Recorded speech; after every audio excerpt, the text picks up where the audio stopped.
Mission Report 2, Moon's Day 13 Astera, 568 post-chasm. Everything will be alright, reporting. I'm in a Redeemer camp outside of Ellis, in the Ellis Copse woods. As noted in my previous report, the bulk of my memory continues to elude me. It seems that my companions and I are beginning to recover some of our memories, including Pertinax, who had some sort of recollection but did not share its contents with the group. This is potentially troubling, and I'm concerned about unit cohesion.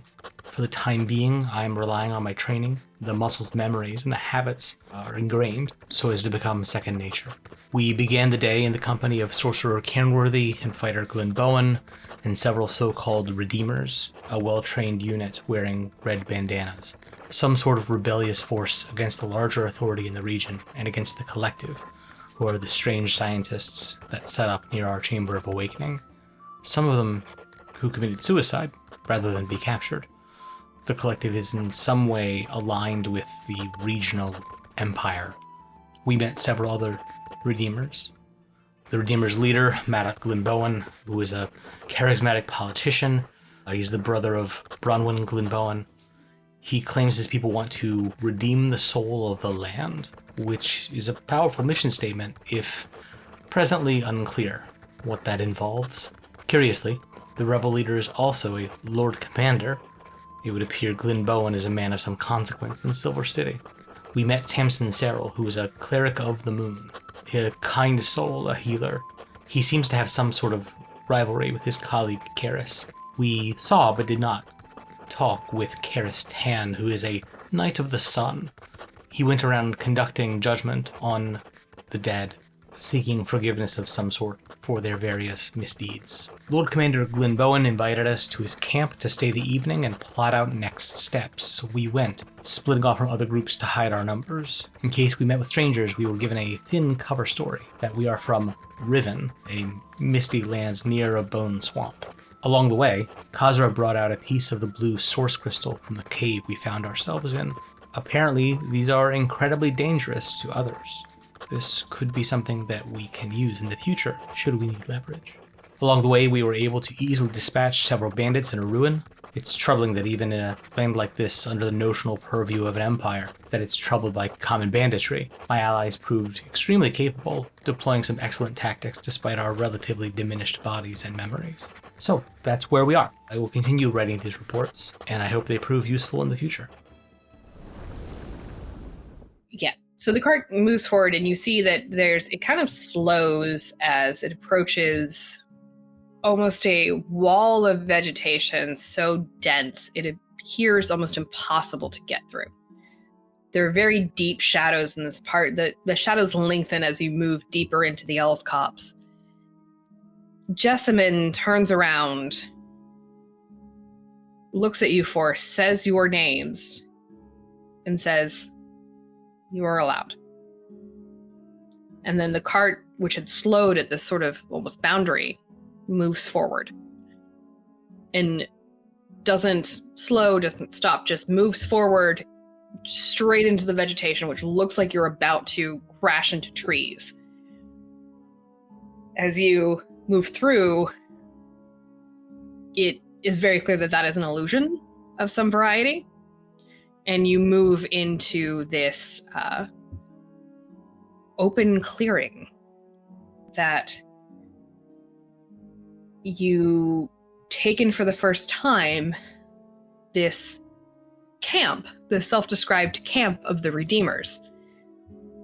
This place is very much less a camp and more a treetop city. Welcome to the center of the Redeemers. Bronwyn turns around to you and says, "Welcome to our home away from home." And you move forward into this village, for want of a better word. You see that there's very tall, almost like redwood-like trees in this area, where there are wooden structures built both on the ground around the tree trunks there's rope ladders everywhere leading up the tree trunks. There's definitely platforms that move around and rope bridges between them. it is, in player terms, very much a cross between the Ewok village in Return of the Jedi and the outlaw encampment, the Merry Men encampment in Robin Hood, Prince of Thieves. Like, this is very much a self-sustaining village in the middle of the wood. Like, we have like elevators that have stones and counterweights, or is it all just ropes and rope ladders? Okay. Yeah, you can see that there are those for moving building materials up and down. You can hear the clanging of a blacksmith. You can smell bread baking from somewhere that kind of wafts through the clearing, and cook fires and wood smoke. And you can even catch the scent of beer as sort of off to your right as you move into this sort of central, almost like a plaza, but it's a meadow. There's no pavement, but the ground is very much trod down and in places lined with straw and other dried vegetation to make it not muddy and walkable. There's you can see that there's sort of like a gathering place with benches and just stumps as tables. That's very much sort of a central pub. The vibe is very much like being at Ren Fair. What I was just thinking. Yeah, no, it's absolutely. This is Rebel Ren Fair. Every Monster Hunter village ever. Yeah. Pretty much, yeah. Mm-hmm. Yeah. Jessamine sees you kind of looking around and stuff and says, this place was built, hundreds of years ago by halflings. And you look around and you do note that there is a strong halfling presence in this area. She says there were some halflings that lived here that didn't want to join the Empire, and they just moved into the woods and set up this kind of secret tree city. Isn't it cool? So we work with them, their descendants, and they shelter us here and work with us. Do they get a look at Kazzra and decide that Kazzra is their god and put him on a chair and hoist him up and carry him around town? They don't, nor do they tie anyone else to stakes and try to roast them. Okay. Yeah. So you got to ask these questions. Come in with a lot of Not people. a single utterance of TD occurs here.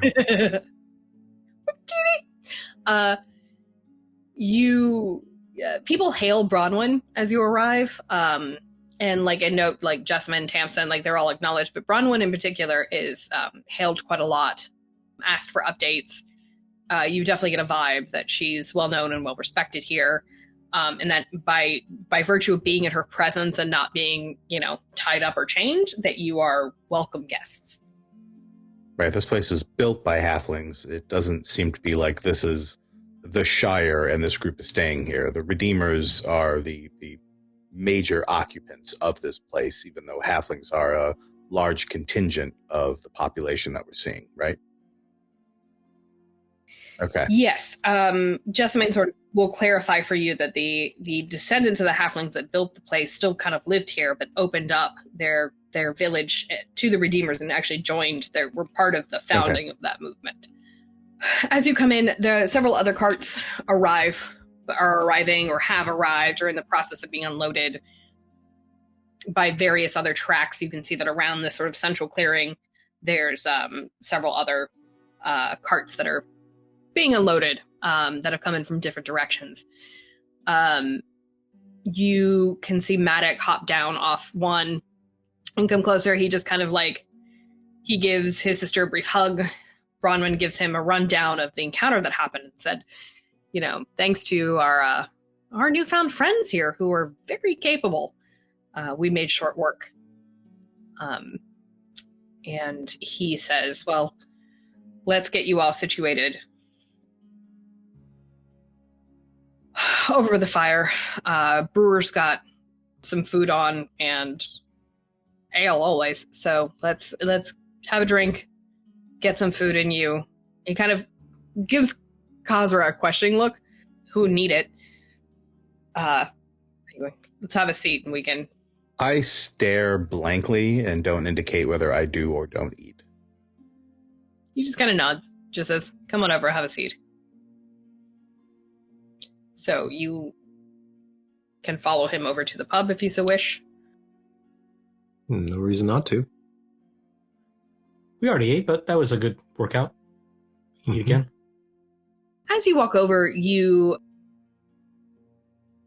anyone who has a passive perception above 10? Okay, pretty much everybody but Will. Atsuko has a passive perception below 10. Anyone with a passive perception above 10 you're going to hear, as you pass, there's a number of, again, wooden structures clustered on bases of trees.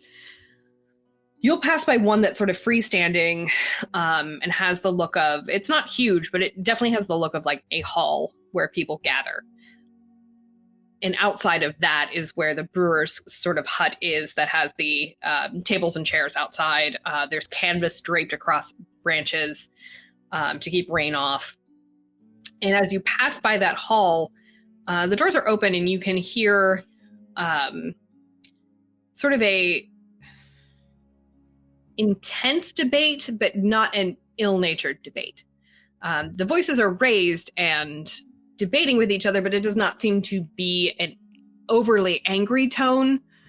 This is definitely a more academic debate, and you can hear several different voices, different pitches, different lineages, all sort of arguing over something. And if you want to really kind of parse what they're saying, you can give me an insight check. I will do so. Wizard crap. 18. 18. I'm good at insight. 9. Yeah. I didn't even notice people were talking. Yeah. Did Pertinax roll anything? No, I dismissed it as wizard crap. Okay, great. Great. You guys, you two, Will and Pertinax, will just go ahead over with the group to sit down. Jax, I think you're like, they're talking about something incredibly boring. And you probably you can listen in. Nothing's gonna... Listen, really... I learned my one new thing today with these newfangled squares. You did. You learned your one new thing today, and you're just like, I need a beer. You're reading the notes? You're reading the notes, huh? Good notes. Kazzra, you're gonna have a moment here. On that 18, you definitely parse that this is a group of people who are debating social structure. This is a political debate, and this is a debate about political theory, about governance structure, about codes of justice, legal theory, really into the nuts and bolts of what works and what doesn't in the governance of a group of people. And you definitely get the sense that something is, they're writing some sort of document. In player terms, it is very much like you're listening into the writing of the Declaration of Independence. Okay. You get the impression from this on that 18 that the Redeemers are not just a rebellion against some sort of imperial power, that this is a political movement, and a movement for what sounds like people wanting more widespread democracy, a movement from an aristocracy, and the rule of, you hear great houses referenced. So they want to move away from this rule and this power concentration within these great houses, spread more equally, or at least with more representation. There also seems to be a debate and a lot of anger held towards the fact that laws and rules and things are being set down by the Eastern Empire that don't apply to the culture or the situation of the Western Empire. You, again, in player terms, you're witnessing sort of the start of like the schism of the Eastern and Western Roman Empire, for example. Okay. But what really strikes you is there's a familiarity, not in necessarily what they're discussing, but in the way that they're discussing it, the way that they're debating it, the way that they're speaking. And this is going to trigger a memory for you. So in this memory, I'm going to get a little more descriptive than I normally would. Because this is just kind of a brief flash, but it is a very distinct flash of memory of a very distinct place. And in this flash of memory, you are in a massive round chamber with it's a big dome, and you can kind of see the domed walls leading up are just beautifully frescoed with all sorts of almost abstract paintings of different people joined together, linking hands, connecting in different ways. And overall, as a sense of this is a mural of idealized cooperation. And it reaches up through this sort of, at the bottom of the frescoes that have this very forested background, leads up into this beautiful, flush, dawning sky. And in the sky sort of lightens and then darkens at the top, where there's a kind of gold-leafed constellations on the top of the dome. Around the walls, there are massive arched open-air windows. And you can see beyond that lush and fragrant forest that is kind of, this place is so built into its surroundings that the forest almost kind of bleeds through into the room itself, making this feel very much part of the nature it sits within.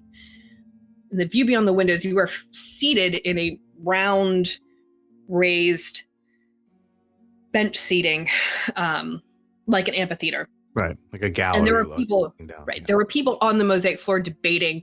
This memory, you don't really quite grasp what they're debating, but you remember listening into something that there was with a very great interest, and it's something about the flow of magic. And from your viewpoint on the seats, you can see beyond the forest, there seems to be a junction of 3 rivers. And you get the impression that this place is here at this junction because there's some sort of magical confluence of energy in this place that is important to this group of people. And around you are all sorts of people from all various lineages, basically as diverse as one can possibly get. And as this fades, you're left with this very distinct impression of like you must have spent a lot of time in this place. The why and the what was discussed sort of eludes you at this moment in time. You said there were 3 joining sources?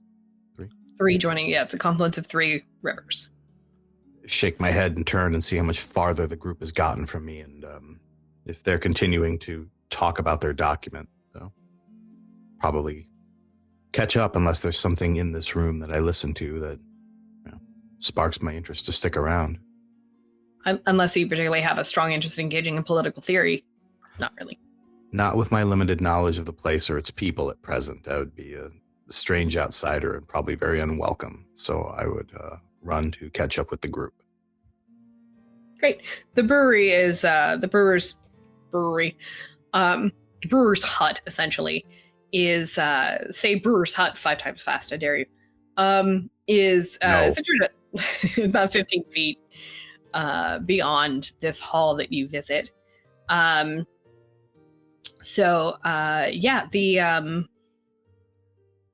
around the table you can see mugs of ale are being set down. Your compatriots have sat down at this table, along with Maddock and Bronwyn. Jessamine and Tamsin have kind of veered off to pursue their own needs, but you were sitting with the brother and sister.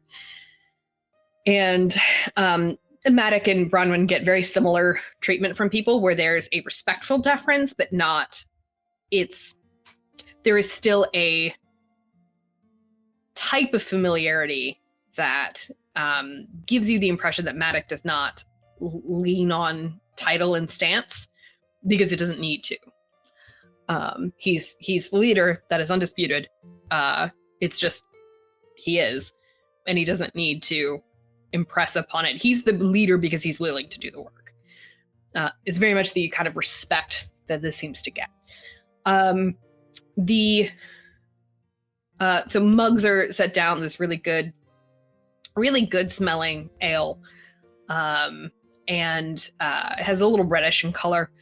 And the server that's helping you out is actually another dragonborn, much smaller than Jax, and definitely has more markings that are associated with the more feminine gender. She gives Jackson a nod. She sits down. She says, "We've got on a pottage, if you want it. Oats leeks, salt pork, got some fresh bread, some some good sweet cream butter. Came in with the crop of radishes, so we made some radish butter for the bread as well. If you want that." And Maddox he nods and says, "Yeah, I would love that, thank you."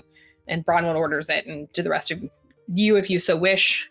I pick up the mug of ale, I look at it, and I sort of put it to my eye socket and pour the whole thing in. Do you need a funnel? Put it down. Well, I'm very careful. Yeah, you wouldn't want to spill any in your eye. So... Everyone stares at you. Leaks out a little bit. No, see, now that's why you need... it does not leak we out. Need funnels to we need cup mugs to catch it. I put it down and I push it towards the Dragonborn, as in I would like to order another. Can't you... Wait, hold on. Okay. Yeah, sure. Can we get... How many holes does it come out of? Because we can get in mugs and catch it. No, it's not actually coming. That was a joke. It's not actually coming out of me. It's coming out, not shooting out like a submarine that's been like hit. A puddle Just water. Did you wet yourself? You all crowd around Kazzra like it's mother's milk. Like after a Looney Tunes character drinks a beer after getting shot with a Tommy gun, this goes flying. It's not like that. Do we need to bring rubber sheets to the pub next time? I do drink it that way. What is happening here? I'm very confused. I say, well, and I go to take off my mask, but then think differently about it, and I go, does that come off? Yes, it does. Does that come off non-terminally? Yes, it does. Oh. Okay. You hear Brahman go, "Can it get any more terminal?" Touche. I look around to see how many people are staring at me. It is everybody that is at the table, the server, and the table next to you, which has 2 halflings at it. I disconnect the mask and I pull it away from my face, and there is this teal mist that is connected to the mask and to my face, like a gossamer, very thin spider silk web that then just tears away and is gone. And on the other side is a desiccated face with a nose completely gone, lips completely receded, just teeth and no eyes, just wrapped up. There's a bandage across the lips and the chin and mostly around where the nose would be. You cannot see inside, but it's clear that there was a nose there and now there is not. Little bits of the bone coming out. And I open my mouth and words come out, but the mouth doesn't move. Right, like it's just sort of been opened up, and you hear a voice, like there's a speaker or something in the back of my throat making the sound, and and as I open up my mouth, I say, "Many would find this more hideous and revolting and strange to be drinking through this than the parlor trick of drinking through this while wearing this." And I hold the mask back up, and then you can see as I'm reattaching it to my face, there's this almost ethereal sound of many people gasping as, again, from my eyes and from my face, rebuilding itself as this web almost of very thin strands that soon turns to a fog, and then it almost magnetically connects back onto my head and sinks into the wrappings as the wrappings kind of seal automatically around it. And I just adjust it a little bit, and the eyes pop back on like pilot lights. And then I look up and I go, "One more, please." If it's not uncomfortable, you can leave it off. You should wear it or don't as you see fit. Unless it's Matic is uncomfortable. staring absolutely fascinated. Bronwyn is chugging her beer. And in between, as she takes breath, she goes, fucking wizards. And just chugs. She goes, I vote for eye holes, but you don't have to make yourself uncomfortable for me. I'll deal. But if you're asking... People should wear masks or not. He says, sort of like, giving like almost like a half like, how's Pertinax taking this? Pertinax was interested to see what was going on there with in kind of a sort of observing this magic, essentially. Like, oh, here's how this works. All right, this is pretty cool. That's some neat necromancy. And then has simply just gone back to eating his food and is just concentrating on that. I just love it. We have this whole mask thing, and Pertinax is like, yeah, that's got nothing to do with me, but have fun, yeah. Yeah, I don't know what that guy's deal is. There are pointed glances at you. One of the halflings at the other table goes, so are you like half mummy face? And the other goes, shut up. Me? No. Completely Just a deadpan. I look over to them and be like, you can't just ask if someone's half mummy face, guys. That's like deeply offensive. Yeah, Jerry. To half mummy faces. You can't Clearly ask trolling, that. to be clear. Yeah. Yeah. Well, like the one halfling goes, yeah, Jerry, you can't just ask that. And the other one goes, shut up, Jerry. And they both gib slap each other. Yeah, and then he looks over and he goes, Anyway, yeah. eye holes. Gerald. Do you not have any? They're like, yeah, we're gonna. Like, they've clearly also just finished their ale and we're sticking around to, like, watch this group of Balk fucking at the weirdos. mummy. Yeah. I am polite and I do order some food. They said there was bread with radish butter, so I order that. Not like a sausage or anything, just whoop. Nope, just bread with sausage butter. Stick a sausage in your eye hole. Or sausage butter. Bread with radish butter. Damn it. Just stick the sausage in the... Surprised that didn't come up in my Yeah, so he doesn't- Western upbringing. Sausage He doesn't butter. order a sausage because he doesn't want the worst eyes. Oh, Oh. everything's going badly cut now. We're that out. completely off the Don't be rails. such a brat. Oh, Great. Look, it's important the viewers know what they're getting into. Bad puns. He just, the halflings scatter. They're like, yeah, we got, gotcha, boss. And the, Bronwyn's just kind of laughing into her empty mug at this point. And she looks at you out. She's like, yeah, there's, that's Gerald the baker. That's Gerald the miller. And then they have another brother that's older. That's Gerald the smith. It's strange. I typically think of halflings as being creative and clever folk. I do have Maybe that's also questions, changed. but, Yeah. They've been in the woods a long time. Yeah, but why not give? I mean, they could give them tree names at that point. Like, They Are they might just confuse the children with a tree. perhaps they go by some other moniker like Gerald Smith and Gerald Baker, so they just refer to them by their professions as possibly Well, that's their what we names do about now. the town. I'm just saying that a lot of the halfling families have moved out, but a couple stayed and now they're for all related a while. to each other. And Matic is like, Bronwyn, shut up. Stop it, eat your food. She's like, don't tell me what to do. I'll tell you what to do. Don't tell me what to do. You're my sister. I get to tell you what to do. I will beat your ass. Like, it's just very much like a I will brother. turn this pub table right around. I'll turn this tavern right around. You might be my older brother, but I can put you in a headlock. Just to be clear, when the food comes, Kazzra does remove his mask and eats. Right?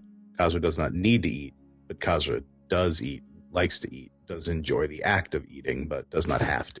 So, As you eat, Matic doesn't necessarily pepper you with questions, just sort of clarifies here and there what happened, where you woke up, what that place was like. A couple questions about the arcane sigil. He doesn't write anything in a notebook, but Kazzra does, but you definitely get the sense that he's taking mental notes and trying to figure things out. And he narrows in on the separation of how you woke up in a place that seemed that it was made with intention and then moved into areas that seemed more natural, more naturally formed, and that the entrance into the source cavern from where you woke up may not have necessarily been, at least maybe at one time, had been intentionally connected, but how you got there at that point was not necessarily intentionally connected. And he definitely makes the link that you probably woke up because Jessamyn's earthquakes moved the cavern system enough that the arcane sigil was damaged. We came to the same conclusion. Yeah. The discussion and the constant movement of things collapsing and falling down. Wherever we were, it did not seem as though it was designed to consider such an event. It was not there indicating that whoever designed it anticipated seismic anomalies, because it was disrupted with very minor damage. And from what we were able to see, the sigil quickly was beginning to lose power after just the break of connection. So, yeah, because I do believe we woke up and it was starting to drain. Like, we woke up and there was still light, and the light was beginning to fade and faded rapidly. So when it broke, we woke up right away. Yeah, there had been a severed stalactite that had fallen on. Yeah. Yeah. Could have happened without an earthquake. Just could have happened. So yeah, would have happened eventually. Would have happened eventually. Yeah. Yeah. The Medic nods as though that this is not a region that particularly is prone to earthquakes. And then Bronwyn kind of snorts into her second mug of ale, and she goes, "But it is prone to a spicy little gnome." I sketch out whatever I can remember about the arcane sigil in the room. Any arcane markings that I saw. I mean, I don't know how good my memory is, but good enough where, if I have to, getting within 50% of it and just being like, this is what it looked like. And there you go. You can keep this. He nods thoughtfully and he says, I'll want Marcus to have a look at this, but he's currently in the capital, in Silver City.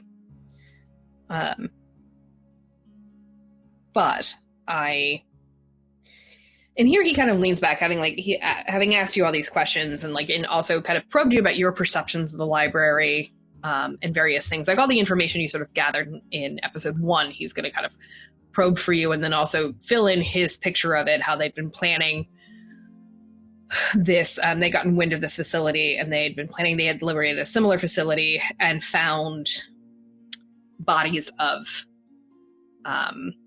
victims that had been experimented on with source crystals. And so when they found out that there was another facility studying source crystals, they were concerned. And also he says, he kind of leans forward on it and says, my family, our family, to which Bronwyn goes, regrettably, he kind of chuckles. He's like, our family is one of the 6 great houses of this region of Saren. We have been involved in politics for a very long time. We, as you might have guessed, my sister and I share significant ideological differences with our parents and the rest of our family. And we, along with others, some of the great houses, some of common folk, some of different guilds, have noticed, well, there's a lot of political disruption I won't bore you with at this time. But as we have been planning this movement, as we have been taking action and gaining momentum, oftentimes in secret, we have discovered some actors that move on behalf of the council, of the governor, of the imperial forces that are in power in this region, and this force seems to move very secretly and is not officially affiliated with either the council or not even the shadow council of the guilds. This force we discovered called the Collective, this organization of unethical magic users, we don't believe is just wizards and sorcerers and other arcane interested people. We believe that we have uncovered clues that they are more well connected than they give any indication. This secret society essentially moves behind the scenes and is pushing their agenda that seems to be the garnering of resources and advantages specifically for Silver City, and specifically for the power forces that hold sway within Silver City itself. Everything that we have been discovering of how that they are using their magic resource seems to be to the betterment of the Empire, in their assessment of betterment, which means more powerful, stronger, more control, and more consolidation of power within the hands of those that already wield it. But they are not an official arm of any government force. They're not an official anything. They don't officially, they don't exist. Unofficially, they're kind of a cult. Although we can't find any evidence of a unifying religious or even philosophical aspect, it just seems to be researching any advantage. The pursuit of knowledge can definitely be basis for formation of cult and cult-like activity, especially forbidden knowledge. So, secret from who? Everyone. Or so despite this cult, this secret society, seeming to align themselves with the goals of the Empire itself at least avows to have no knowledge of them. They clearly have resources and the ability to find more people to fill their ranks and fanatics. We found an entire library with clearly many sages and people working, as well as equipment, and then you talk of there being more than one facility. This is quite an organization. They do have resources, and they do have people. We think that there's often amongst the bodies that we have found, you may have noticed, I'm not certain, everything was sort of chaos when you emerged, but when we have stormed these facilities, we have noticed that it is impossible, or has been impossible thus far. So I'd say it's not completely possible, but we have been unable to take a prisoner to question. They take a very quick-acting nerve toxin before anything. If it looks like they're failing, they quickly take it. When our healers have thus been unable to stop this toxin from taking root at X so quickly. Must be hard to recruit. Well, You got a bad performance review. Yeah. There's also got to be a lot of them. Yeah, right? That's the question. That is what I'm afraid of. Where they're coming from. But also, since we haven't you have not captured one, and by that I suppose meaning that they could be fanatics, or when they join, maybe they do not join completely by their own will, and there could also be that they are afraid of something worse. Should we be captured, what could befall us? What could befall perhaps our families, people linked to us, fortunes, maybe even damage or taxes put onto their very immortal being. There are many ways in which you can coerce those who have something to fear into going with any amount of madness. Since we have not captured one in order to be able to ask them, I suppose this is all just, again, academic, is it not? In part, we have... Maddox sort of folds his arms and leans back. We have some theories, some working hypotheses that the bulk of our opponents that we have encountered in these facilities have been magic users, have been those of arcane bent, have been largely wizards. I know a few wizards. There are many arcane academies scattered throughout the Empire, and a lot of these academies, they say that they like to give equal education to everyone of talent. Everyone that shows that tests can test in can attend these universities. And there are programs by which many in power, many great houses often donate some of our income to fund these tuitions. I have a theory that some of these tuition offerings are coming with strings attached, or that they are being recruited within these universities. Again, it's a working theory. It fits some pictures, but we have not been able to obtain evidence to this. We have also not been able to, as yet, obtain precisely who within the great houses or within the guildsman council or the governor's house is connected to this collective. Do you have another target? Say again? Do you have another target? You found one nest. It seems as though you are finding these nests with a bit of regularity. Do you have another that is out there that you are aware of that you have not assaulted yet? Not at this time, though my network definitely has feelers out. We only located this one by dint of a supply order coming across a sympathetic merchant. And do you always go in earthquakes blazing? We move with swiftness. The earthquakes were meant to catch them off guard, which it did. Only this facility... Well, I mean... Giving them just enough moment to take their nerve agents when necessary.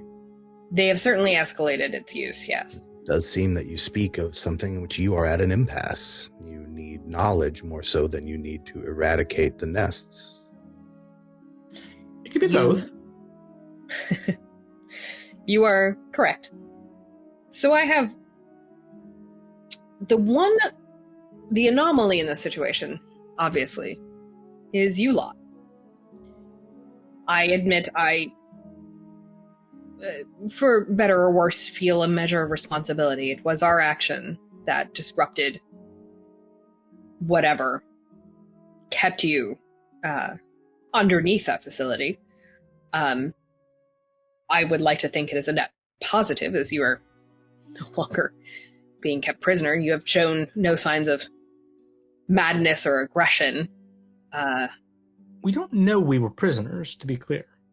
That is true. Don't know much of anything. That is also true.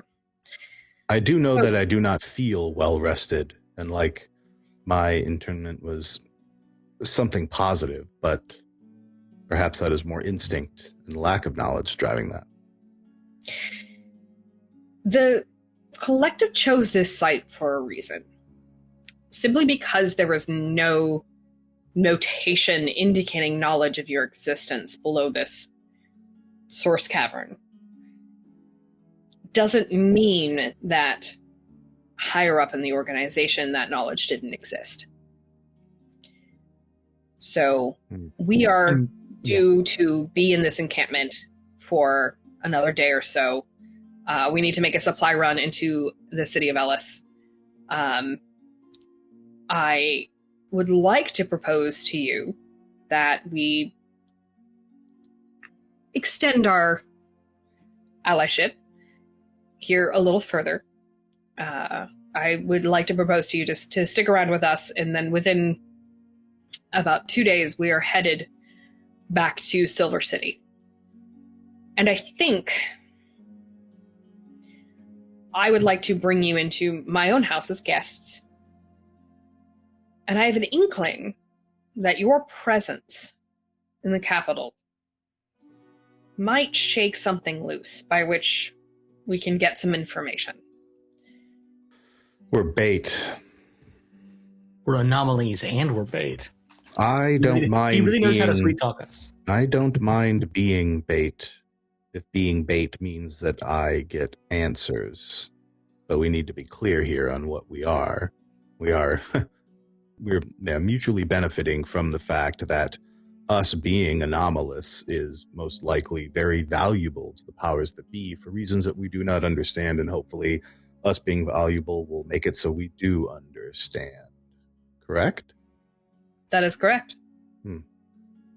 What fun. I drink another mug of beer. Through your eye hole. Nope. Straight up mask off, down the hatch. Through the teeth. I am not eating the food through the eye hole. I have removed my mask to eat. So. Imagining him just like progressively more outlandish foods going through the eye hole. It's like here's Kazzra joined a hot dog eating contest? No way. You've got to watch this. It's going to be really fun. Yeah. Ice cream. Oh, God. Ice cream headache. Let's suck it, Joey Chestnut. What I'm saying. Is that a cheesesteak? It's a foot-long sub. Anyway. Lime jello? So, stop. Just stop.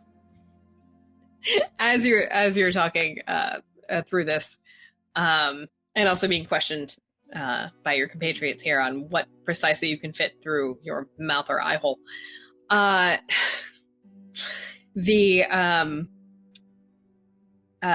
a while, Tamsin comes over and joins your table and says, we've been able to secure some room for you guys. I've got, well, it's half a hut, but it's cozy. He points over several yards in the distance. You can see there's a hut kind of built around the trunk of a tree. He said half of it is still supply storage, but I've been able to secure you guys some sleeping pads, some furs because the nights are still getting cold. Jessamyn's got some heat rocks in a brazier in there to warm the room, so it'll be nice and cozy for you all. I put together some packs. I've got some linens and some under things. He kind of points to Kazzra and goes, I got a roll of clean linen bandages. I don't know if you need to change anything. I got it just in case. We got boots. I will keep my own, but I appreciate the gesture. We got boots. We got coats. Well, cloaks. We got all your goodies. Tomorrow morning we can get you outfitted with some. You keep the weaponry. By the way, you have not been disarmed. You kept the weapons you took. Good. Nobody tried to disarm you. We keep the weapons the daggers I give back to. Well, the daggers right. that I lightly absconded with. Yeah, she had shrugged at that point and just been like, "If you want them, you can keep them. I got Jackson. I've got battle axes and daggers aplenty." So she's a fighter. I'm assuming she just has the typical golf bag full of pole arms. Just what do you need? You need a glaive? Disarm glaive? She shrugged. She's like, I didn't even realize I had those on my belt, so you can have them if you want. This is a pole arm shop, sir. So she's like, me and Trusty are good. Trusty. It's her battle axe. Yeah, no. So. Okay. No further questions. Simple traveling and adventures equipment is acquired. We can acquire that basically. as well. And he tells you in the morning we can take you over to the tanners and to the blacksmith to get you guys outfitted with any sort of simple additional gear that you need, as you obviously have some, at least all of you have some sort of combat training. It's pretty obvious, whether it's purely martial or simply self-defense, but we'll get you outfitted as much as we can. I think for folks like Jaxiron and myself, not to speak for you, we have perhaps needs on the more simple end of the spectrum. Things with which to hit people and things with which do not get hit. But I would imagine that Pertinax and Kazzra may have more esoteric needs. Bronwyn nods at this and says, yeah, I'm going into Ellis tomorrow. So pretty sure there's a magic shop there. Or at least I know there's an enchanter's. There's a potion shop too. I usually pick up healing potions there when they've got them in stock. And I'm pretty sure the apothecary where I get the potions has some other arcane ingredients and stuff too. So. Will actually look over to Kazzra and be like, do you have a spare sheet of paper? No, I used all of it writing expressions of geometry. Drawing squares. Mm-hmm. When you say that, Matic just gives Bronwyn a look and she goes, no. Makes the kill gesture, like, do not get this discussion started again. But I look around and see there's got to be parchment somewhere. Anyway, in the I'll grab a piece of parchment from somewhere on the table and create a shopping list. Kazzra feigns a yawn. Well then, shall we make our way, my friends, to our place of abode? It's getting late. It's 4:00 in the afternoon, sir. Right. Oh, getting late. Actually, it's more like 6, 7. Oh God, why did I say that? I don't think we're gonna have any middle school watchers. But anyway, it's probably just mute that. No. It's in now. That's it. That's part of it. We're now relevant. Shit. Oh, the kids are gonna watch it. It's like 7:00. What time? Although I did hear that parents have successfully ruined that for children, which I love. Good. We've definitely done it for hours. Yeah. Good. Which is by leading all the way into it. Mm-hmm. Yeah. Because listen, when we were that age, our slang was amazing. Yeah. Dude. Our memes were rich and meaningful. Their memes are dumb and trite. But it also took parents 7, 8, 9 years to start using that slang and ads for fruit by the foot and shit. So it's where we were able to ruin it in less than 3 or 4 months. So love it. Power of the internet. All right. So Bronwyn says you are free to. She says, after your performance today, you are free to come with me and Jessamine to Ellis tomorrow if you want. Matic says, I'm going to leave in the morning and I'm headed to Silver City, but Bronwyn can bring you up. I'll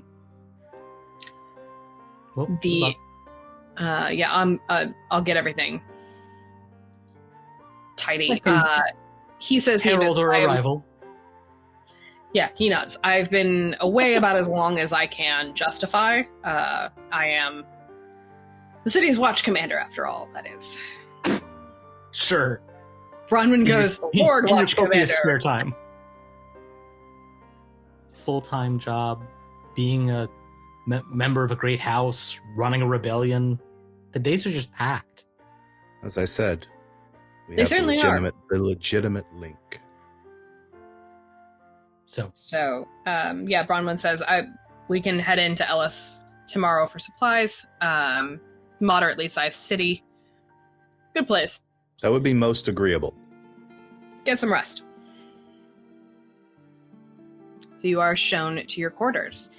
And so at this point, with the specter of this insanely eventful day, this has been one day.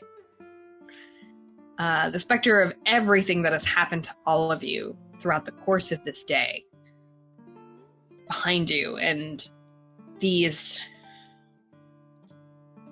allies that are convenient and maybe too good to be true, maybe you're not sure, maybe you take them at face value, maybe they're genuine.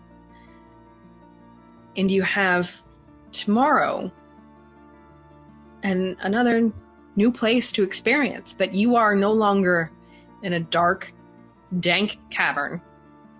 You are no longer tied into some unknown arcane ritual. You have been fed and given water and ale and supplies.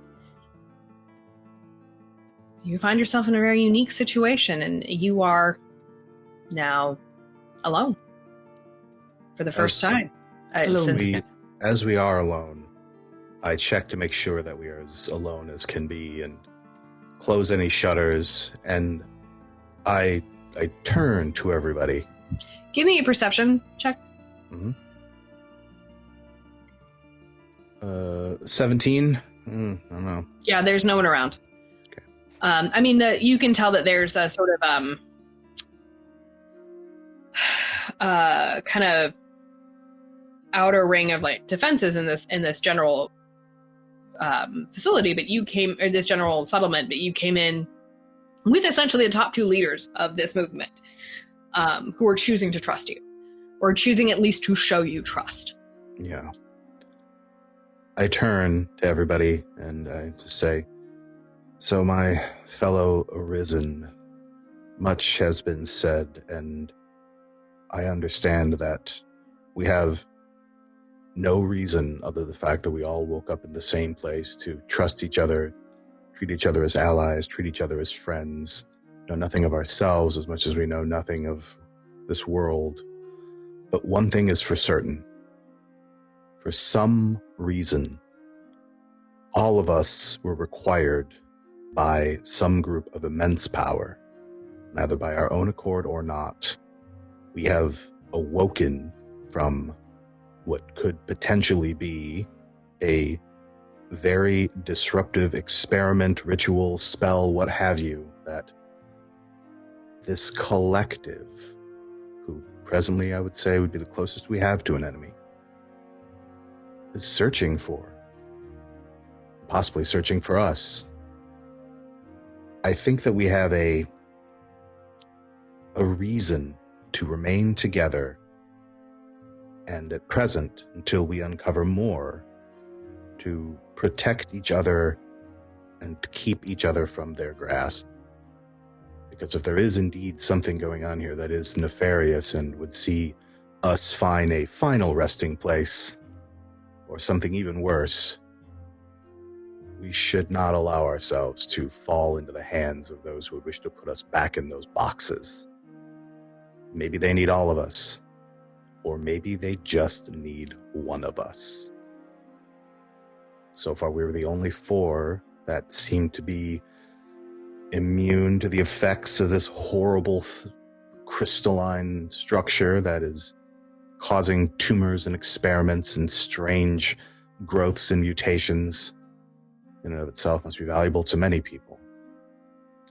So I can make a pact with you all here that for the time being, I will keep my eyes peeled and watch over all of you, and keep you as my confidants, as we're the only 4 like us at present. What say you all?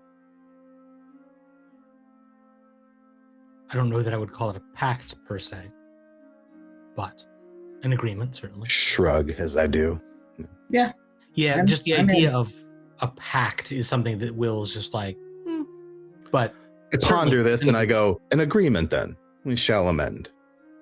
Bet between altered Arisen that have been asleep for 1,000 years. And to be clear, he simply said, you say a pact, and he says, I would, I'm on board this agreement. To watch each other's backs then. Certainly. Very well. Figure out who put us in the ground, what their intentions were, and if necessary, put them in the ground. Indeed. Well said. I don't necessarily, I've made mention of it earlier, I don't necessarily think that whoever it was had bad intentions. We don't know. While I certainly have reason to trust the Redeemers in the short term, we don't know. We don't know whether or not we can or should trust, well, certainly the indicators, certainly judging by their behavior, the collective. There are certainly some practices that I can't say that I'm a fan of. But again, we also only have the Redeemers to go off of. And how many things changed since we went in there? Maybe we chose to go in there of our own free will. Maybe we agreed to something that was supposed to turn out a certain way and didn't. We don't know. Yep.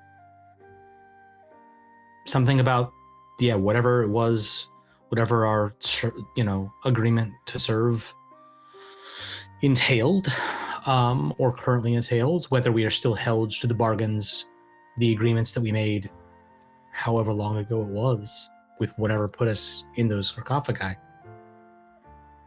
There's so much we don't know. But I think to Kazzra's point, one of the things that we do know is that the four of us are bound together. The trees do not begrudge the squirrel for picking the acorn, because the acorn, the remnants of that is the trees understand will be spread from the tree through an unspoken agreement of mutual benefit, such as the way of our current situation. The things you say, yes. You're all squirrel poop. Yeah.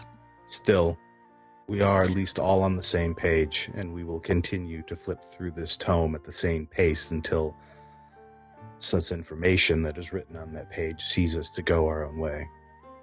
I think that we all understand each other, which is good. Well then, just wanted to make sure that was said. I'm curious, Kazzra. Do you share the memory you had? Do I share the memory that I had?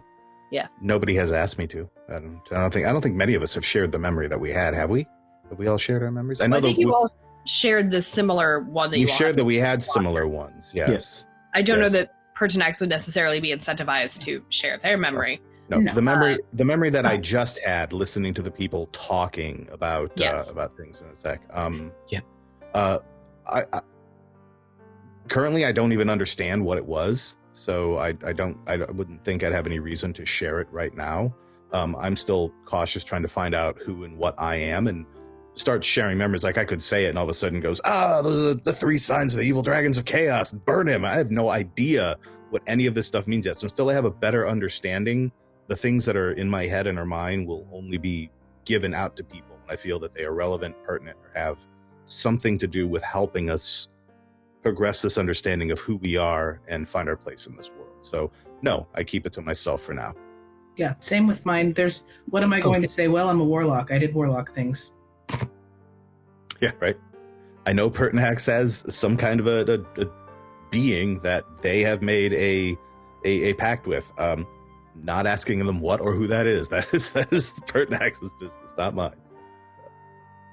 Anything else before the nightfall? Nope. I turn in for the night. I will note that I simply find a place to sit and watch the room. Kazzra does not sleep. Kazzra enters a position of torpor. It's very similar to like the Warforged resting, where I just sit and do not talk and do not move and keep my eyes open, and I am awake and I can hear, but I'm just out. Pertinax sits with his back to one of the heat rocks as close as possible, and with his wings spread out for a while, and gets really nice and toasty before he finally crawls over and falls asleep. Yeah, I imagine it feels like as good as like you've been outside for a long time and you move near a fireplace, right? And you're just warming your butt and your back thighs up. It's like that's the best. I'm gonna actually make an addendum to mine. I do not sleep. I just need to make rest, which can be reading or something. So I flip through and I look at the spells that are in this tome that went up to 3rd level. I just want to know what's there. So at a later time, whatever's there, I'll get a list from you, but not important now. But I write in my spell book. Yeah, I will say essentially, basically, when you look at a spell list when it's time for you to level up, anything that's named, like Tasha's Hideous Laughter or Leonid's Tiny Hut, like anything like that is definitely in there. Okay. Some of the more specialty spells. before stacking out, Will's really only seen like the entrance and the gathering place and sort of walked through. So he's actually gonna, he lets his compatriots know he doesn't just disappear. But he just sort of takes a lap of the encampment, just kind of get the sense of like the lay of the land, what has been built here, what's being used here, sort of like and is as much like part of it is again, that like sort of martial training of like, this is an encampment, this is how encampments work. But also he's sort of vibe checking the encampment a little bit, like, just kind of getting just the Sam Vimes school, right? Of for folks who don't know, so sort of like walking a place to get a sense of the place. And he sort of takes a lap of the encampment in the evening time. And also breaking in your new boots. Also breaking in my new boots, which is also Sam Vimes coded. Yeah. I'll get back to that in a moment. Jax, is there anything that you'd like to do before turning in? Jaxiron, I mean, I think similarly, like, he doesn't go on patrol necessarily the way Will does, but he does, like, he's not necessarily tired as such yet. Also, he's been asleep for an amount of time already, and would like to is not in any hurry to return to that state.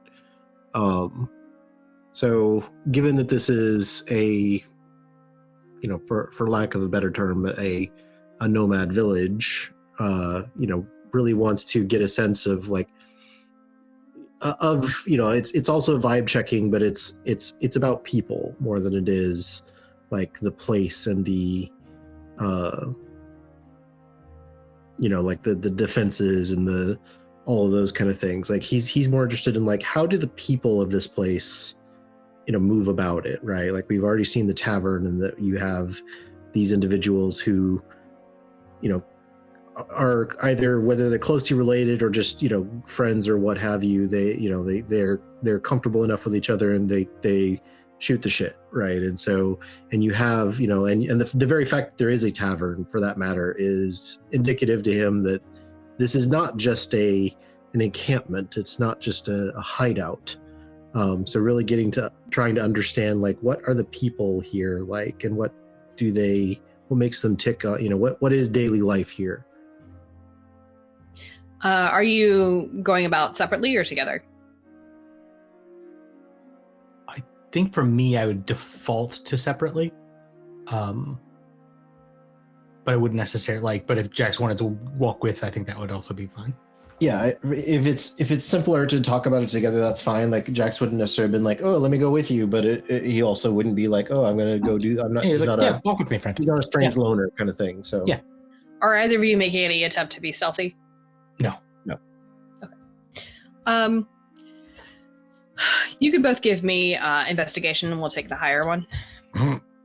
Yours. 19. 18. I rolled a 19. Nicely done. Yeah, so moving around, you can see that as night falls, I mean, the village was already pretty shadowy just from tree cover, but it's very much lit by kind of a mixture of arcane and mundane means. Like there's some magical light, there's some non-magical light, there's campfires. You can see that there's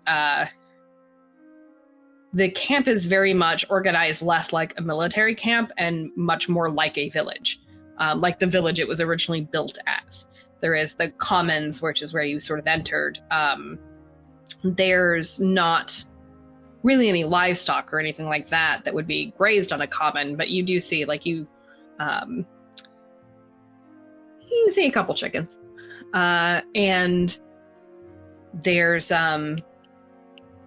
they obviously don't need to go very far for food supplies here.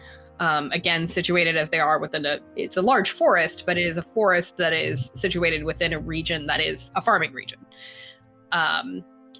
So there are sort of, there's that main hall, and then there's where you can still hear a debate raging if you want to stop and listen. There's additionally, there's the brewers, which still has people getting some ale. although they're kind of wiping down tables and stuff for the night. Sidewalks here kind of roll up around serious nightfall, so around 9,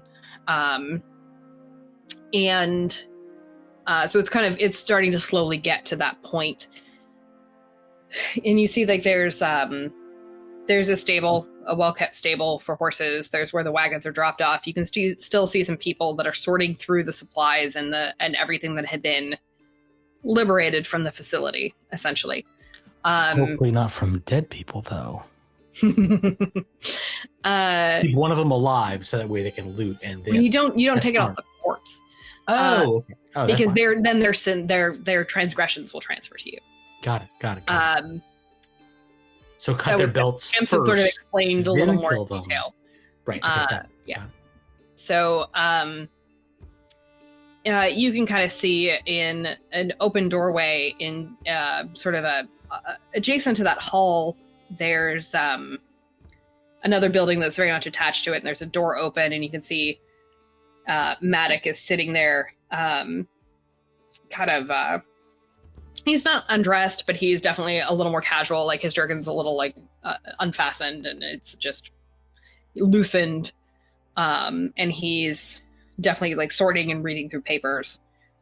He looks up, sees you, nods, goes back to his papers. Again, giving you the sense of he is either choosing to fully trust you or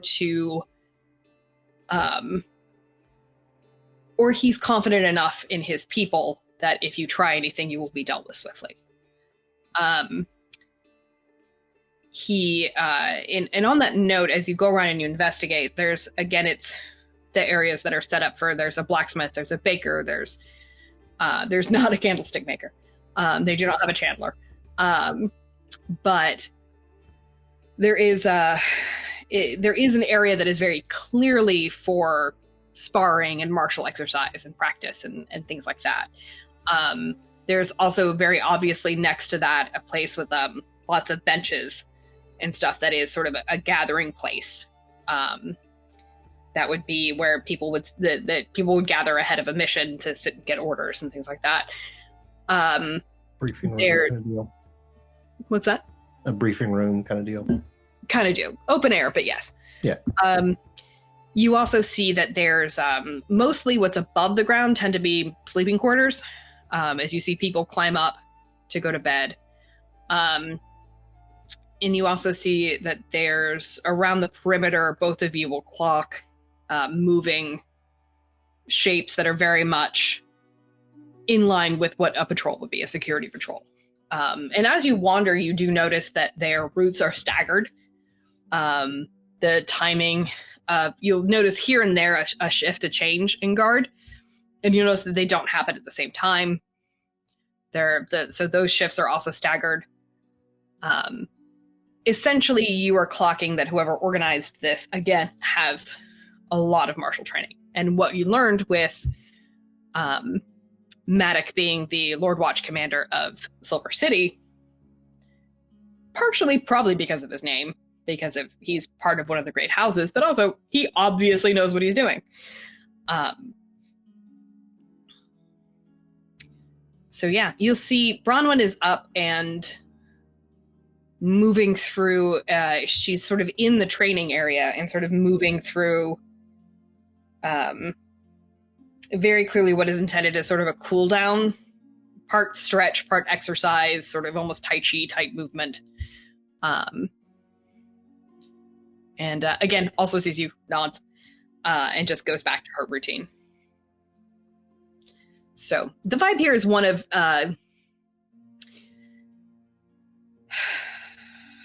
it is alert, but it is alert in that way of seasoned soldiers or right. They're prepared, but they're not necessarily on edge. Correct.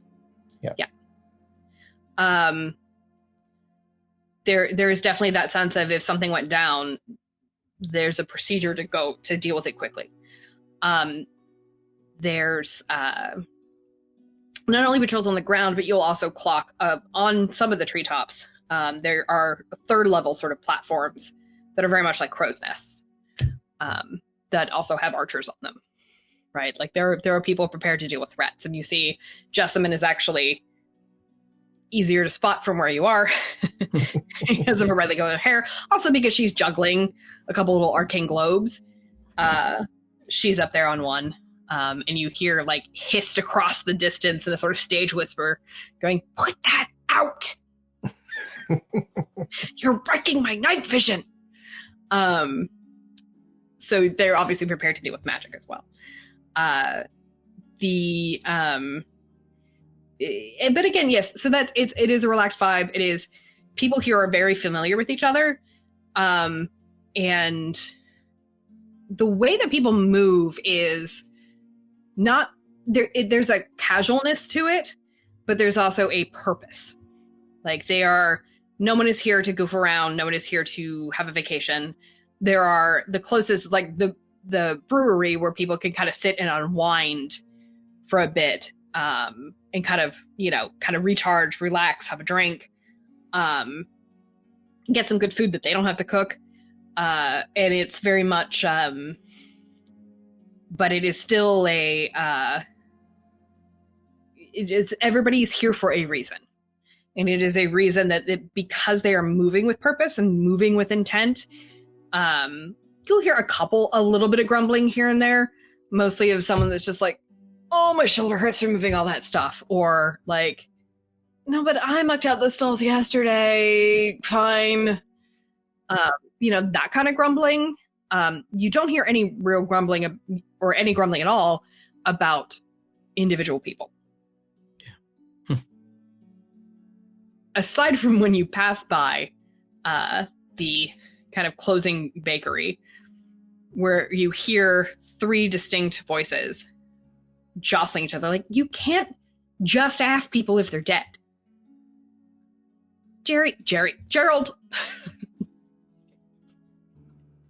3 others. I mean, like, "You're an idiot. You're the idiot. No, you're the idiot." And then there's kind of like a light bit of scuffling as like somebody's obviously getting a noogie. So apart from that, you don't really hear any. Yeah. Full Three Stooges scene. Oh, absolutely. The Geralds, yes. Yeah. It was absolutely a thing of Daryl and my other brother Daryl. Right, yeah. An interesting note about Jaxiron that Will may or may not notice is, you asked if we were moving, attempting to be stealthy. Jaxiron has a way about his gait that tips that he, and like we've already seen this in action earlier in the laboratory, he can be quiet if he wants to, and many times he chooses not to. But he has a particular way about his gait that, like, he's very deliberately placing his feet down in a way that does make, just sort of like a regular patter of footfalls. But he's doing it on purpose. So he's doing it on purpose, yeah. Yeah.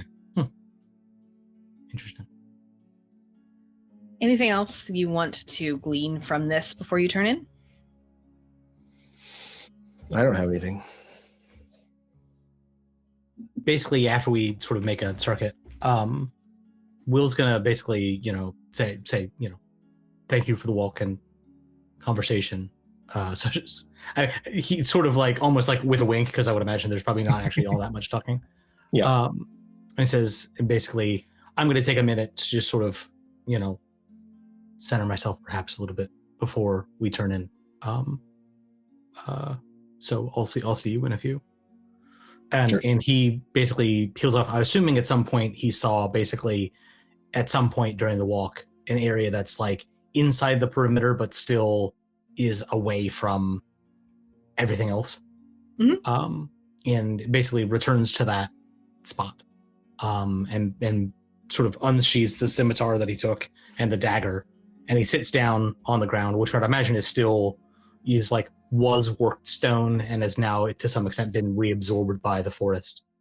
And he sits down sort of, cross-legged with the weapons in front of him, and just takes a minute and like is sort of almost tries to maybe meditate or something along those lines, looking at those weapons, saying, why, essentially trying to just sort of like understand why the weapons were able to do that.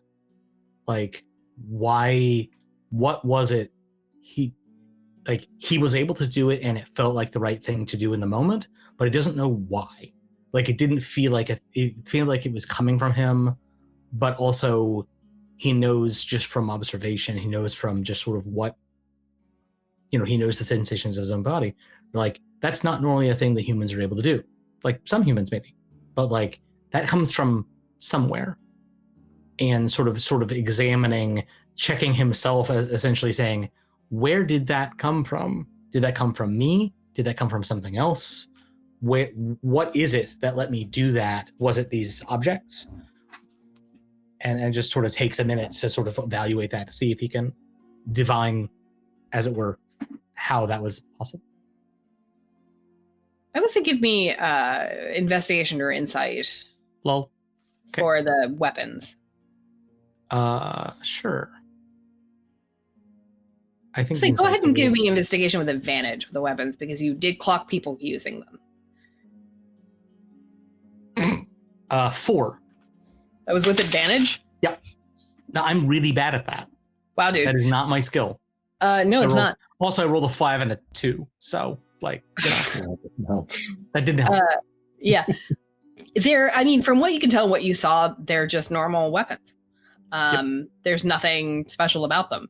For the rest of it, give me religion. 4. I rolled a 5. So. Yeah, no idea. Great. Good talk. You don't. All right. You rack your head for anything that people had mentioned. You remember the mentioning of divine magic. It's all so fuzzy within your memory that it's really difficult to get there. Mm-hmm. You can also roll insight. There we go. 18. Great. With that insight, Keep fishing for rolls. Hey, I rolled above a 5. you gotta be good at something, my guy. I'm not. That was a 9. I rolled 18. I rolled a 19. So. Jesus Christ. Okay. All right. Well, look. I don't know what you want from me. I have an 8 whiz. Like, Yeah. first level. This many levels. Yeah. All right. Anyway, the dice helped you out there. So one die is going to tell this damn story. So I think on that, you will sit with that for a while, and I think really turn inward as to what you were feeling in that moment. Yeah. Were you feeling anger? Were you feeling protective? Were you feeling righteous? And I think that on that, whatever you were feeling in that moment, you connect that somehow your intention tied to that feeling is perchance what produced that effect. I do think that it was a sense of righteousness, right? Of like, these people are, threatening my friends, right? The closest thing that I have to friends now, right? And I suppose it maybe have to wait till later to figure out, well, how did that sense of righteousness translate into that effect, right? But that does give him a thread that he can pull on potentially for the future, right? Like, feeling righteous does not normally give the ability to, like, cause the unbridled power of the sun to appear in one's hand.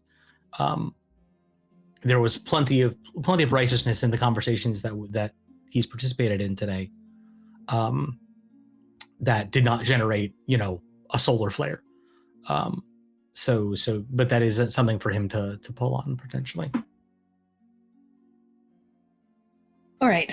On that note, after that sort of introspection, you'll head to bed. I assume everybody will get a long rest. Awaken refreshed in the morning. Enough refreshed that at the end of this session, after our next scene, you are going to level up to level 2. Yeah. Because level 1 feels bad. Which is the point of it. So the next morning you arise, you're given food. Bronwyn is just kind of, she's stretching, cracking her neck. She's already geared up. She gestures over her shoulder to another wagon and says, hop on, eat in the cart. Let's go.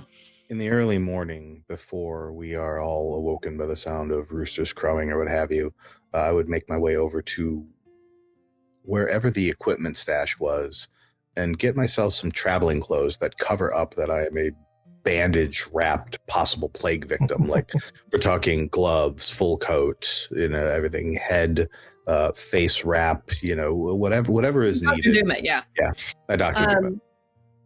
So, I mean, yeah, just assume that there's enough, all the traveling kit and stuff that you would need. It is, again, early spring, so that is still the mornings and the evenings are chilly enough that everybody's going to be wearing multiple layers to stay warm. Those who need to. Everything is not a tailored fit, but a good enough fit, right? Boots, for those of you who need them, are within a half size.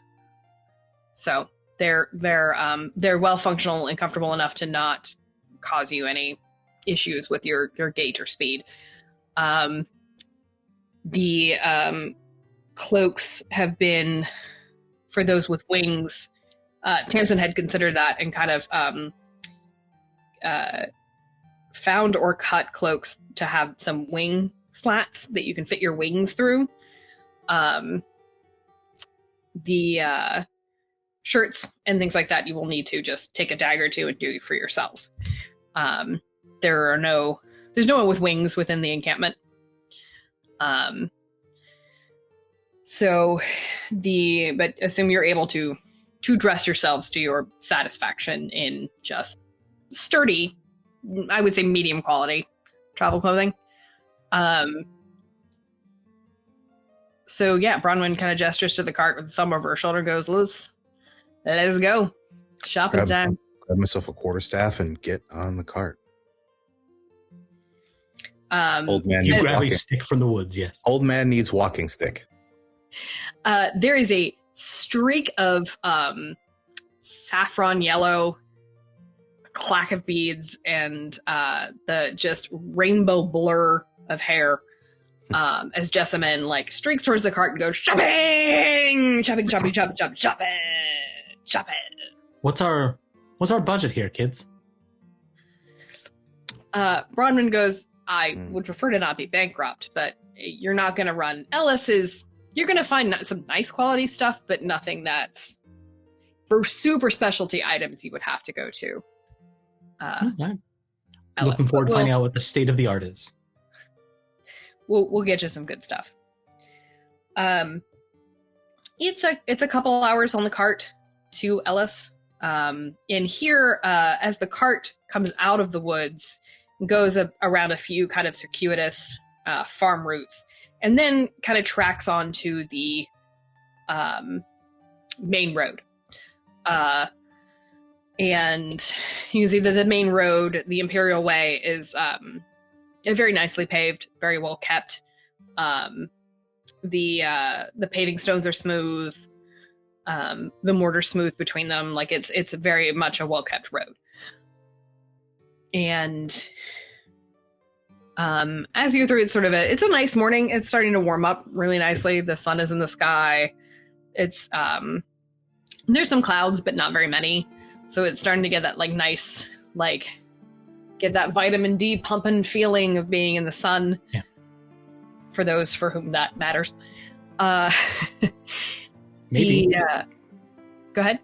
I said, perhaps, maybe. And as you're it's kind of quiet, there, Jessamine sort of bouncing in her seat, up on the bench next to Bronwyn, and Bronwyn just kind of a couple times puts a hand on her shoulder to be like, stop it.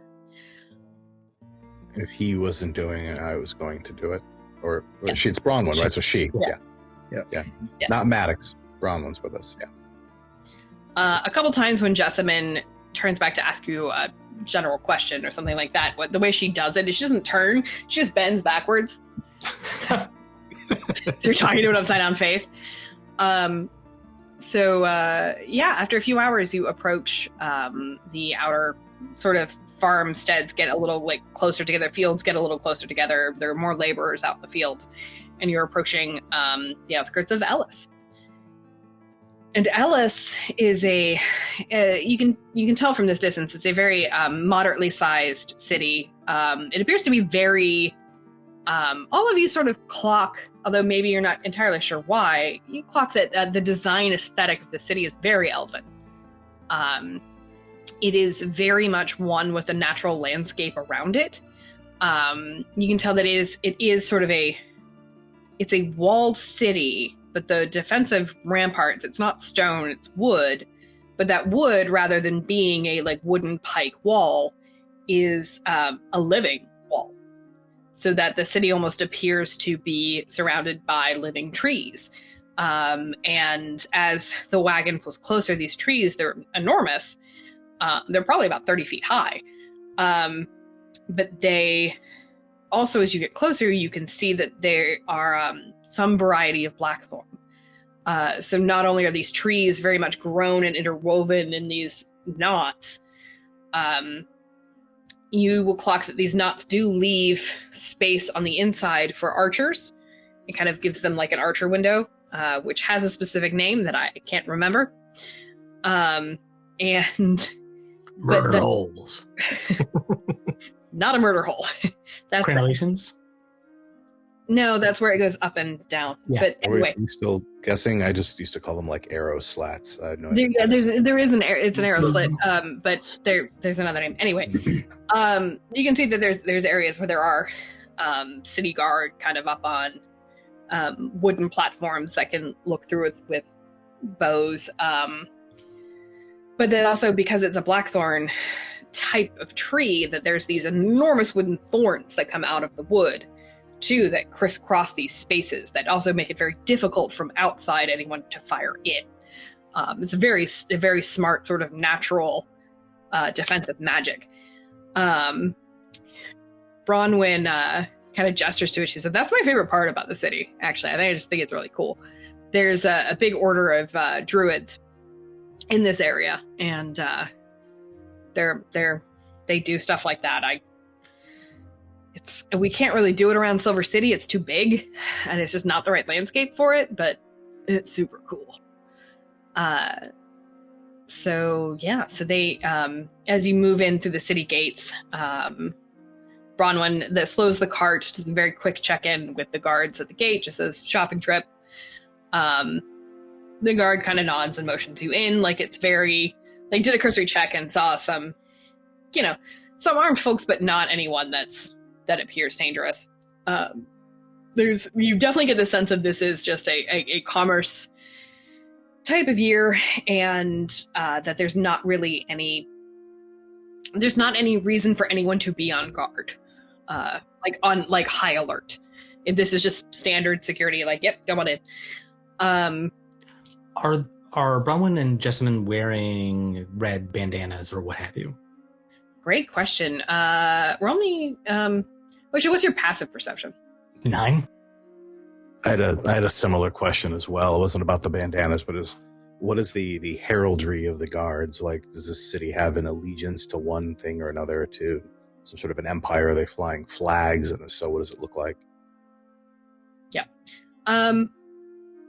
I'll go ahead and give you, because it's fairly obvious, I would say difficulty 5 to clock the band, like any kind of red insignia. There's not any. Nor have you been given any. Right. But like on Broadwater, Jessamine, and everything. Yeah, they're not obviously affiliating themselves with Redeemers. Right. Got it. Okay. As for the city heraldry, what's your passive perception? It's 11. 11? You see some flags being flown that I'm not sure that you can completely identify. Probably wouldn't. Unless you want to roll further. I would ask after we're out of earshot of the guards. I would bend over to Jessamine and I would just say, "With whom is this city allied? Those flags. So What organization do they represent?" we're still within the Empire, technically. She gestures up. figured There's as much, yeah. the highest flag is a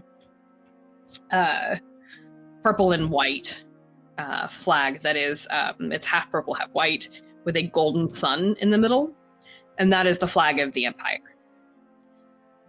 Below that is a all white flag with a red, that same sun motif, but in red. And that is the flag of the Austrian Communion. And on equal level with the Austrian Communion is there is a flag that is green with a golden stag. And that is the flag of the House Serral. Serral. Serral is also the surname of that cleric you had met, named Tamsin. I just clocked that. House Serral is sort of the head house of the Ellis Lowlands. They are an elven house, very old house, and they sort of are the... There's a governor for the region of the Empire, but House Serral manages the Ellis Lowlands. So... We should still be cautious, I note to all of my companions, even though there are connections to those with whom we are currently allied.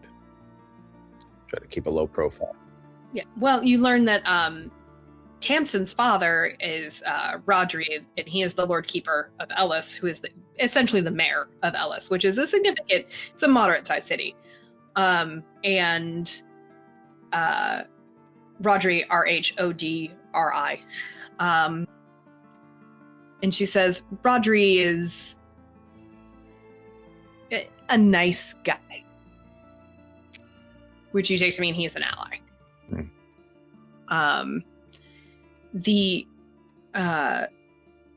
As in point of fact, as you kind of move through the city, it channels from the main gate to the center of the city.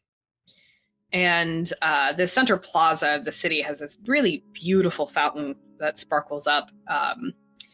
And you can see that there's pastel-colored banners strung all around the sort of circular plaza in preparation for some sort of springtime festival, most likely. And you see a tall, lithe, dark-skinned elven gentleman with a very close-shaven head. And he's wearing very nice green robes, nothing too ostentatious, but something that's very obviously high class. And he kind of has his arms folded and is arguing with someone in plate armor that carries that a tabard. He wears a tabard that has that same emblem of the Austrian Communion. And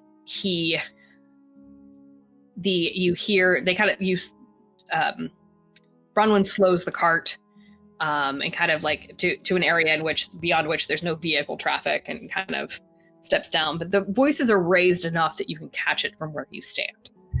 And you hear this gentleman in the armor, who looks very agitated, to the elven gentleman's sort of calm demeanor.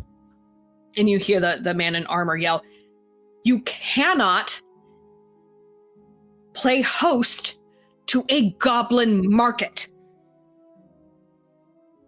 Absolutely not." And then the elven gentleman says, "Last I had consulted our paperwork, I was the Lord Mayor of this city, Sam's, and not you. Neither, while we respect the Austrian Communion..." Sorry, let me backtrack that for a second. "The last I checked, Sam's, I am the Lord Mayor, the Lord Keeper of Ellis. The Austrian Communion, though we respect it greatly and welcome it as part of the empire of which we are part and parcel, does not govern the Ellis Lowlands. We respect your position on the Fae. However, we have treaties that supersede. Nothing supersedes the might and righteousness of the light." They're very much arguing over this. And you can see that Bronwyn kind of runs a hand over her face and goes, "Oh boy." And beside her, Jessamine hops down and goes, Guys. There's gonna be a goblin market! And that's where we'll end. It would appear we are now heading into Ellis. It should be interesting to see what else this brave new world has for us. I feel compelled to add that it would mean a great deal to me if you could like and subscribe. I have some strange memories of clicking a bell, perhaps. It would mean a great deal. Thank you. Everything will be all right. Over and out.